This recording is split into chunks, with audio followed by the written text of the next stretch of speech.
The economy added 41,000 jobs in February, on the heels of a similar gain in January.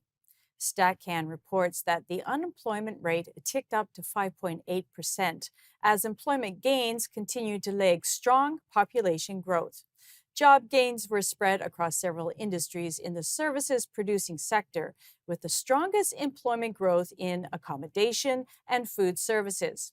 Joining us now to unpack Canada's latest job figures and other economic trends is Brendan Caldwell, Director at Caldwell Securities Ltd. Thanks for joining us, Brendan. Always glad to be here, Julie.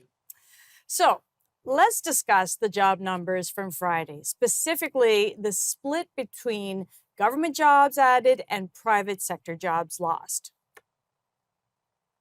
Yeah, so the government, broadly speaking, has its foot on both the gas and the accelerator. The accelerator and the brake at the same time. The central bank is the brake. It's the one that's raised short-term interest rates and made mortgages and houses less affordable by just making the cost of borrowing that much higher. Okay, very well. The point of that is to try and slow down the economy, to reduce the demand for money, just to cool it out in order to get inflation under control. We seem to not have cared about inflation when it was asset inflation, when it was the price of stocks and real estate that were going up for the previous 20 years of very low interest rates. But now we seem to care because the price of everything everybody needs to live on.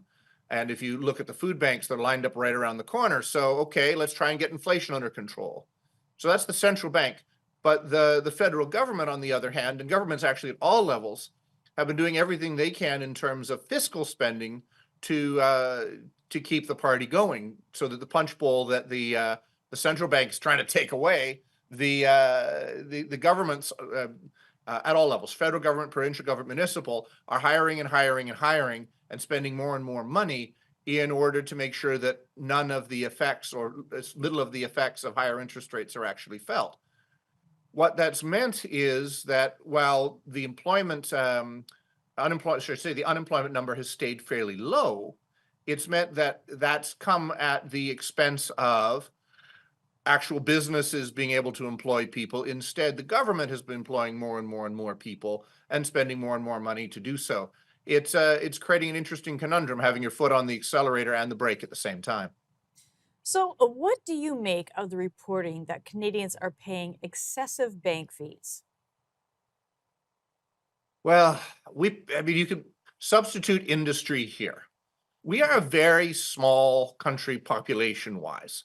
We're not the European Union, which is like one big mega country. We're not the United States. We're not China. We're not India.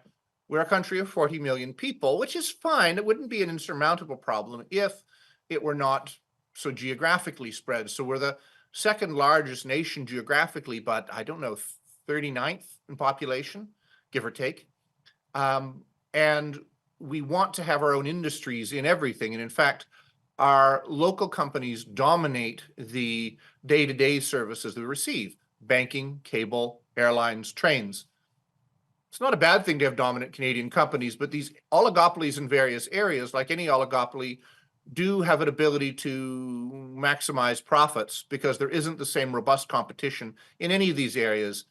Grocery stores are much the same thing, as I think we've covered in our discussion. So having a limited competition over a relatively small market spread over a large area, means that we're paying higher fees. So it's not a great surprise. And the single most effective lobby at the federal government level in the history of this country has always been the Canadian Bankers Association. We've heard the old term crowding out effect. Please explain it, and does it still work? Okay. I think it works, but in a different way. The old term meant, and this is what I was saying at the beginning of the conversation, that governments borrow money. It crowds out the ability of the private sector to borrow money. So that's what originally meant. But now I think we're seeing it at a deeper level, where if the government's going to employ you for $100,000 a year with an index pension, how does it make it possible for private sector businesses who have to make a profit, something the government never has to do?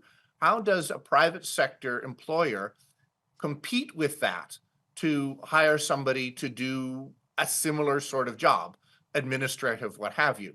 So I think you're seeing a crowding out effect in the employment sector.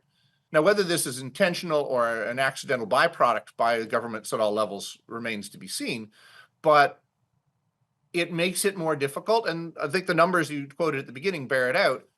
Government's hiring more, private sector can't afford to keep as many people. So while the unemployment rate, I should say, is staying relatively consistent, it's at the expense of businesses, which are ultimately the ones that generate the taxes that make the government fundable. It comes at the expense of private businesses being able to operate and to hire people. Brendan, thank you as always for joining us on the show and sharing your wisdom. Thank you, Julie. Have a great week. Take care.